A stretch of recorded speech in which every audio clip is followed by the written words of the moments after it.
Welcome back to Shem's Universe. So today, guys, we're going to go over how to actually get rich with Eastern Astrology. So Eastern Astrology, guys, is a very easy way to accumulate wealth because you're going to understand timing a lot better. What I mean by that when I say Eastern Astrology is Chinese astrology and then sidereal astrology. These are the two types of astrology that I rely upon to actually make most of my money when it comes to studying the markets. It comes to making bets on what a business is going to do at a given time, when it comes to betting on certain sports teams or athletes in particular. And it also helps me in respects to even timing how people are going to operate around me. If I know anything about their birthday, I'll know how they're going to operate. As long as I can at least get their birthday itself, birth time or birth location in association with that will give me enough information in order for me to make the proper predictions.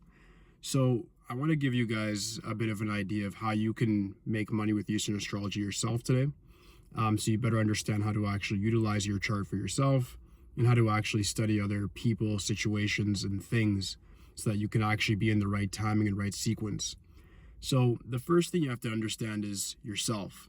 When you look at yourself as a person, you have to look at your Chinese astrology and say, what is my day master? This is something I've been reiterating all year for sure. But that day master means a lot. And very particularly what means a lot is the element in association with your day master. I don't mean to sound like somebody who's just repeating themselves like an old record, but it is what it is. If you have a fire day master per se, meaning the heavenly stem is fire, heavenly branch, then that would insinuate that you're somebody who could do well in technology, entertainment, anything to do with being on stage. Like that's where you shine the most.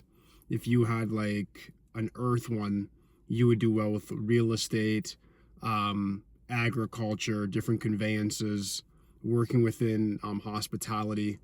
If you had wood, you could do very well in construction, agriculture as well. You can do well in the finance space. Metal, you do well in the automobile business, import, export, engineering, science, different revolutionary discoveries and innovation. If you have water, you do well in the markets, trading, speculative marketing, sport betting, extreme risk.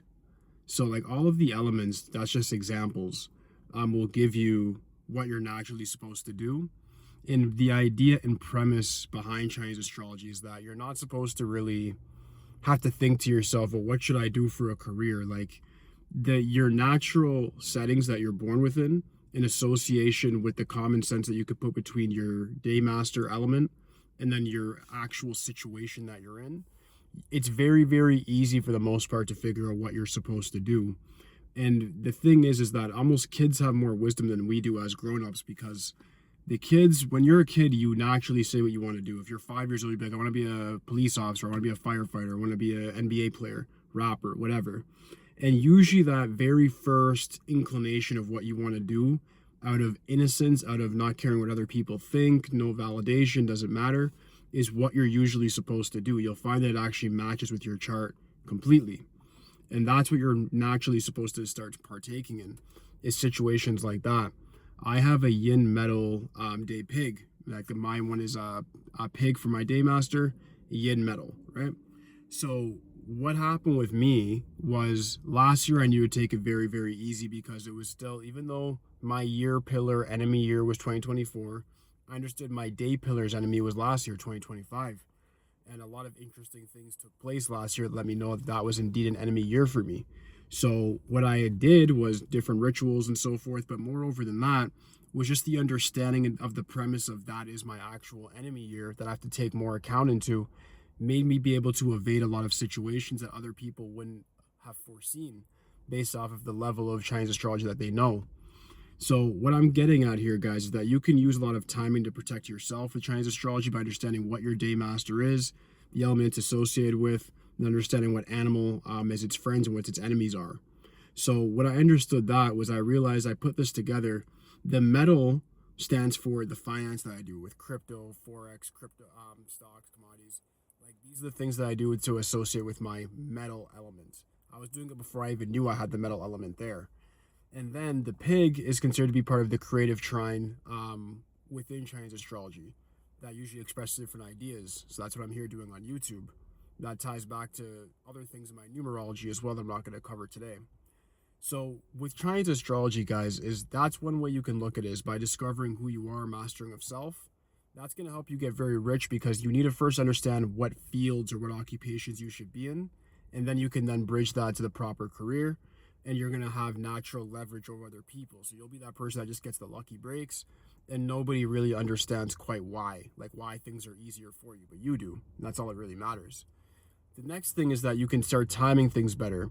In Chinese astrology, and you'll start to notice this in your own life, everybody has like a few years where it's like, yo, things are super good for them. And then a couple of years back to back where it's like things are not the best for them.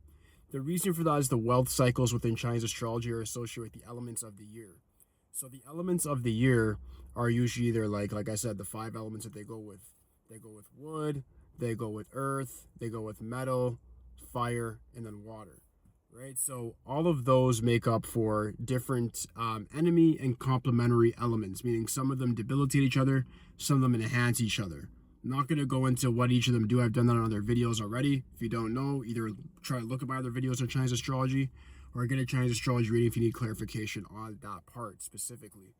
So in respects to the elements, once you understand in association with your day master what element you are, you then can bridge that to know, okay, I'm in a fire year now. It's a fire horse year. I have metal. So the fire is going to try to burn the metal, making it a lot of extreme stress for me.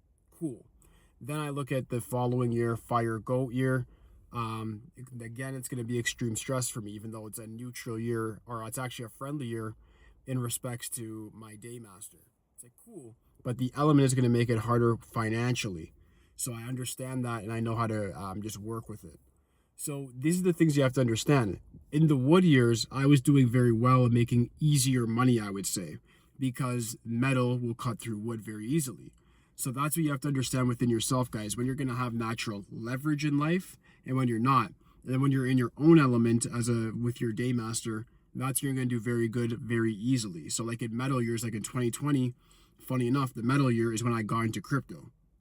Go figure. And that's before I even knew about it. That just happened naturally through what we call the matrix. That's just how this stuff works.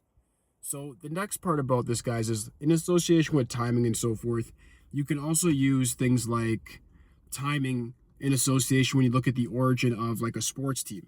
You then can look and say, well, this sports team is in a metal year and they're a metal team. Now, what's their star player looking like? Are they having a good year? Are they having a bad year? Is it an enemy year for them? You might not be able to necessarily know their day master if you don't know their time of birth approximately. You need to know at least the hour. Actually, if you know their location of birth, you probably could still do it actually using a Basi calculator, which is what makes it very interesting, because you can use something like that, bet on the player and their stats, because you're able to then say, this person has a good possibly day. If you know the Chinese astrology calendar, they're in a good element for the day, for the year, etc. So they're going to have, put a long story short, not giving away the guide, they're going to be able to do something very particular that you can actually bet on, that you can guess beforehand. You can either guess they're going to have a bad game or a good game, very specifically, with Chinese astrology. That's what makes a lot of these sport bettors very efficient. A lot of them are using things like gematria or Chinese astrology and sidereal astrology to just kill the system completely. Some of these guys I know that do that have gotten kicked off so many sport betting apps. It's crazy now. So when you use sidereal astrology, to move on, the sidereal astrology portion of it's interesting because it gives you this, how do I put this? It gives you this peculiar ability to guess on like what's going to happen before it happens based off of people's transits. I think you need to know a little bit more with sidereal astrology in comparison to Chinese to start making estimates, because you have to know very specifics about people, meaning their time of birth, location of birth, birthday itself. You guys get it, right? It's how you calculate your own chart. So you can use that to bet for sure. That's just one thing that I do a lot, so that's why I always bring it up on these videos. And then you could use it to speculate on companies and so forth as well. The same thing that I was saying, even with the Chinese astrology, to go back to that for a second, in respects to looking at a player and saying, oh, this player's going to have a good or a bad day. You can look at a company like Google, and I can know already, NVIDIA, are you going to have a good or a bad year based off the element they're in? Because I can then look at exactly what the origin of them are, the date, the specifics of that, and then make bets in correlation with that. And I'm telling you from now, 98% of the time, that's going to work. In respects with sidereal astrology, you're able to make money by understanding and mastering your rising sign, so meaning your lagna, your chart governor. You want to know your D10 and D11 chart in respects to sidereal astrology. And you also want to know your second house, your 10th house, and 11th house. Your second house tells you about the lucky money, the easy money that you get. That's really how you accumulate wealth. The sign and planet that's in there is going to matter a lot. If there's no planet, it doesn't matter. Look at what planet governs the sign that's in your second house, and then see where that planet is in your chart. Where that corresponds is going to tell you a lot about how you make money, especially with ease and the least amount of friction. Because what Eastern astrology is about is putting yourself in the right situations where you always appear lucky, or you appear to have to actually put forth the least effort to get the most results, which is pretty much the definition of luck anyways. Looking at your 10th house, that tells you about your career and how you're going to have a reputation, what you're going to be known for. So your 10th house tells you about how you should be moving in life, like your social interactions, how you should actually move and correspond with reality. And then your 11th house tells you about networking and profits, which a lot of people do not bring up. But when you do understand that, you can make a whole lot of money by knowing what type of people you should be associating yourself with. Sidereal astrology taught me that. The sign that's in your 11th house is the sign that can actually help you get rich. If you actually know how to get yourself around those types of people, or at least people that resemble that sign's traits, it gives you a very big clue as to how you're supposed to make money in this lifetime and who you're supposed to be around when it comes to a mastermind group. So Eastern astrology to me gives you a complete roadmap to how to actually get rich. It tells you who to surround yourself with. It tells you how to time your own wealth cycles, how to time other people's and entities' wealth cycles. So you can use that to speculate the markets, profit from the markets when it goes both up and down. You can use it when it comes to sidereal astrology for transits, betting on things like lunar cycles, which I'm not going to get into today. You can also use it to look at individuals' transits if you know enough information about them, and looking at your own to know when you should actually be doing big bets and doing big investments with your money, and when you simply shouldn't be doing stuff like that because it's not worth it for you. So what this is all about, to just wrap it all up, guys, is Eastern astrology teaches you about timing in a way in which Western astrology is unable to do because they're not using accurate information. I'm not here to sell you something in respects to like you should believe in Eastern astrology and be at your be all end all.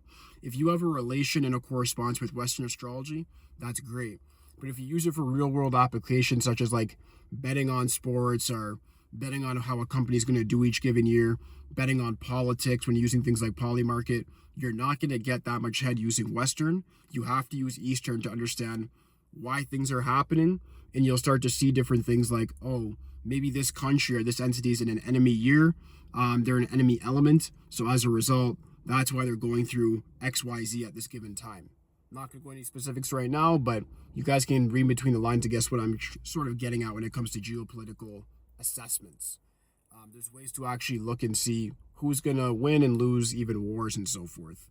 Very, very easy to profit from. Not a moral thing. It's amoral information, guys. But this is the reality of the world. This is what the elites are doing. They're doing things with an agenda. They're doing things on timing with these constellations. And they're using Eastern timing while selling you guys all the Western astrology stuff to make you guys think it's not real. So that does conclude my video for today, guys. If you have any questions for me whatsoever, just leave in the comment section. Aside from that, like, subscribe, and holla at me. For today, guys. Peace.